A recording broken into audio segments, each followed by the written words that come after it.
할렐루야, 다소니 매일 묵상 요한계시록 바르게 알기 20번째 시간 두아디라 교회 2번째 시간입니다. 이세벨을 용납한 행위란 제목으로 오늘 묵상 함께 하겠습니다. 본문은 요한계시록 2장 18절에서 29절까지인데요. 20절에서 23절을 읽겠습니다. 그러나 내게 책망할 일이 있노라. 자칭 선지자라 하는 여자 이세벨을 내가 용납함이니 그가 내 종들을 가르쳐 꾀어 행음하게 하고 우상의 재물을 먹게 하는도다. 또 내가 그에게 회개할 기회를 주었으되 자기의 음행을 회개하고자 하지 아니하는도다. 볼지어다 내가 그를 침상에 던질 터이요 또 그와 더불어 간음하는 자들도 만일 그의 행위를 회개하지 아니하면 큰 환난 가운데 던지고 또 내가 사망으로 그의 자녀를 죽이리니 모든 교회가 나는 사람의 뜻과 마음을 살피는 자인 줄 알지라. 내가 너희 각 사람의 행위대로 갚아주리라. 아멘. 어제의 묵상을 염두에 두시면서 계속해서 두아디라 교회에 대한 묵상을 이어나가겠습니다. 여러분, 성도의 신앙생활에 있어서 가장 어려운 대적은 세속화의 유혹입니다. 세속화란 세상을 닮고 싶은 유혹입니다. 또는 원래 세상에서 살던 그 방식 그대로를 유지하고 싶은 유혹입니다. 그러면서도 천국은 상속받고 싶은 사람들이 바로 세속화된 그리스도인들입니다. 두아디라는 경제적 핍박이 있었던 교회란 점을 생각해 보시면서 이 말씀을 살펴볼 필요가 있습니다. 두아디라에도 세속화의 길을 따라가는 무늬만 그리스도인들이 있었다고 합니다. 20절과 21절을 보십시오. 자칭 선지자라고 하는 여자 이세벨을 용납해서 그가 성도들을 가르쳐 꾀어 음행하게 만들고 우상제물을 먹게 했다는 것입니다. 그러면서 회개할 기회를 주었음에도 불구하고 자기의 음행을 회개하지 않았다고 했습니다. 이게 무슨 말입니까? 그것을 더 좋아했다는 의미입니다. 주님을 따르는 것보다 이세벨의 뒤를 따르는 것이 더 좋은 사람들입니다. 그런데 이런 사람들이 교회의 리더들이었던 것입니다. 이세벨은 니골라당 및 발람의 교훈을 따랐던 버가모 교회와 유사한 교훈을 말했던 것처럼 보입니다. 이 여자는 이세벨에 비견될 만한 영향력이 있었던 것 같습니다. 이 여자는 두아디라 교회의 신자로서 예언의 은사가 있다고 주장했습니다. 실제로 그녀가 어떤 은사가 있었는지는 알 수 없습니다. 그러나 이 여자가 성도들을 잘못된 길로 인도했다는 것은 분명합니다. 그것도 우상숭배와 연결된 음행과 연결된 것입니다.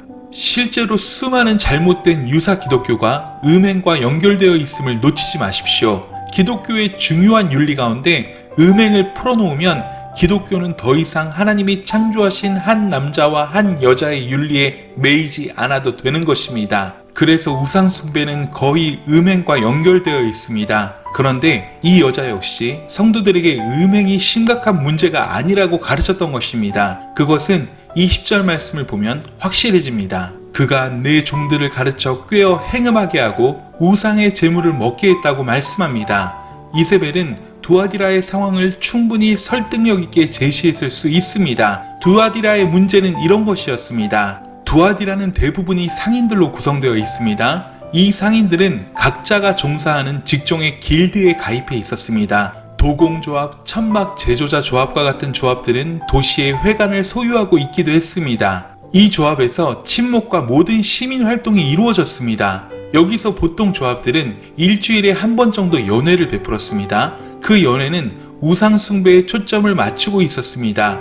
그리고 술잔치와 함께 반드시 성적인 방종이 이어졌습니다. 이세벨의 유혹은 이것과 신앙이 상관없다는 것이었을 것입니다. 먹고 살아야 하니 이 정도 타협이야 할 수 있다고 가르쳤던 것입니다. 사실 여기서 제외된다는 것은 곧 먹고 사는 문제에 타격이 온다는 것을 의미했습니다. 실제로 그렇게 되었다기보다는 미리 염려하는 마음이 컸을 수도 있습니다.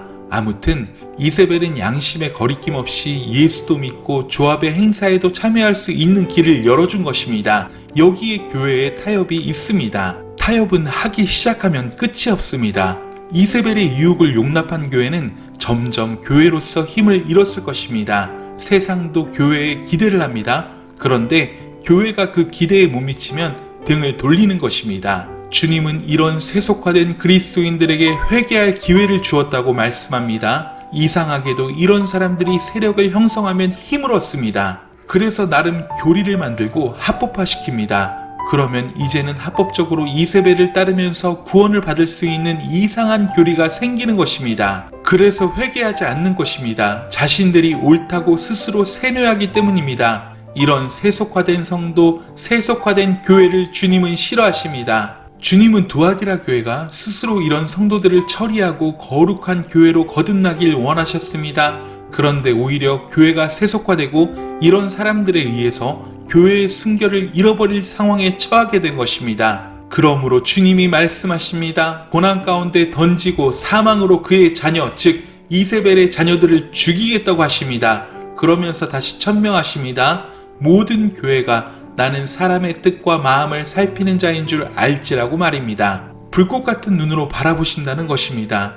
내가 너희 각 사람의 행위대로 갚아주시겠다고 하십니다. 그러므로 구원과 삶은 상관이 없을 수 없습니다. 여러분, 기억하십시오.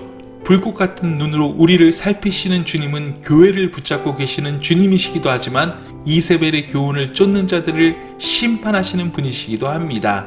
우리가 세상 가운데서 적당히 타협하고 살아가는 것을 주님이 아신다는 것입니다. 그러하기에 주님은 절대 그렇게 살지 말라고 하십니다. 교회의 세속화를 주도하는 성도가 되지 마십시오. 교회에 이세벨의 정신을 유입시키는 성도가 되어서는 안 됩니다. 우리 시대의 이세벨은 돈, 권력, 유행, 갖가지 세상 정신이 가득한 문화들일 수 있습니다. 이런 것들을 용납하는 것을 주님이 기뻐하지 않으신다고 명백하게 말씀하시는 것입니다. 그런 두아디라 교회와 이세벨이란 여자에게 하시는 말씀을 들어보십시오. 첫째, 침상에 던진다고 하십니다. 큰 환난에 던진다고 하시고 사망으로 죽이겠다고 하십니다.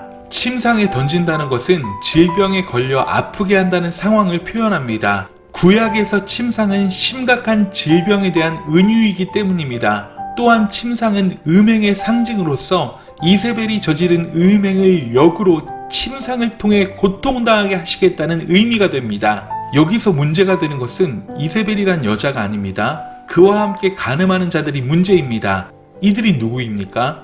바로 음녀 이세벨을 따라 세속화의 길을 걸어간 성도들이기 때문입니다.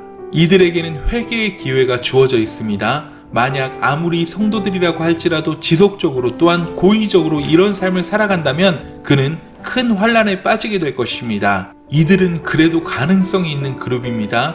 반면 세 번째 그의 자녀들을 사망으로 죽이겠다고 하십니다. 그들에게는 회개할 기회조차도 주어지지 않습니다. 여기서 그의 자녀들은 하나님의 자녀들의 비견되는 표현으로 아주 극단적으로 이세벨을 추종하는 광적인 무리들입니다. 우리 주님이 이렇게 하시는 이유는 두아디라 교회를 포함한 모든 교회가 주님이 사람의 마음과 뜻을 살피시는 분이라는 사실을 알게 하시기 위해서라고 말씀하십니다.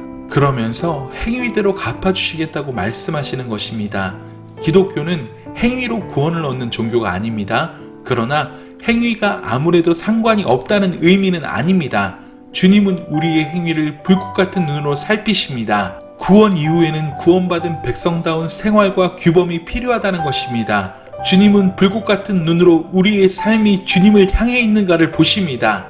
세속화는 항상 그래도 될 것 같은 선택의 모양을 하고 나타납니다.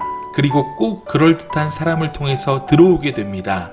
그렇기에 버가모 교회도 두아디라 교회도 자연스럽게 그들을 용납하고 우상 숭배의 길로 접어들게 되었던 것입니다. 익숙한 것들을 당연시해서는 안 됩니다. 그것들 가운데 우리를 세속화의 길로 인도하는 것들이 있을 수 있기 때문입니다. 여러분, 오늘의 묵상을 꼭 기억하십시오.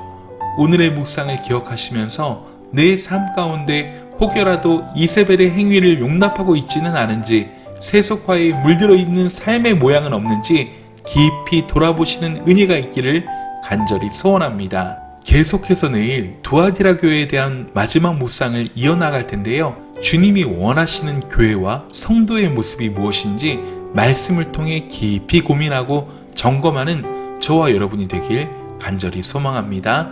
오늘 하루도 주의 거룩한 신부된 모습으로 승리하세요. 사랑하고 축복합니다. 샬롬.